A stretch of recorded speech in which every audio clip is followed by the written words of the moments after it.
Imaginez ça, 200% de droits de douane sur nos produits. Pendant qu'on s'agite avec Europol et le DSA, personne ne semble avoir anticipé la riposte. Un choc violent pour l'économie française. Et le plus fou, on n'y est pas du tout préparé. Comme si on avait oublié l'étape d'après, encore une fois. La suite est cruciale pour comprendre ce qui nous attend.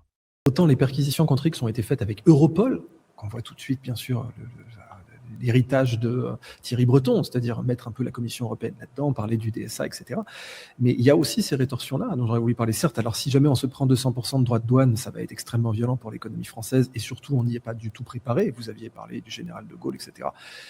On peut venir préparer ou pas un combat, mais là, de toute évidence, on n'est pas venu préparer et on ne voit absolument pas si le parquet ou la Macronie ont anticipé l'étape 2, parce que par exemple, dans le cas de Kémy Séba, ils ne l'avaient pas du tout anticipé, et c'est pour ça qu'ils l'ont relâché après 48 heures ou 72 heures, parce qu'il n'y avait pas de possibilité sérieuse d'aller plus loin. Attendez, on parle de 200% de droits de douane et personne ne s'inquiète de la riposte?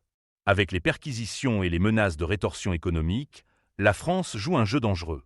Franchement, cette impréparation face aux conséquences potentielles, ça me sidère. On fonce tête baissée, sans prévoir l'étape d'après. L'affaire Kémy Séba, où ils ont dû reculer faute d'anticipation, c'est un signal clair. Un gouvernement doit avoir un coup d'avance, pas juste réagir à chaud.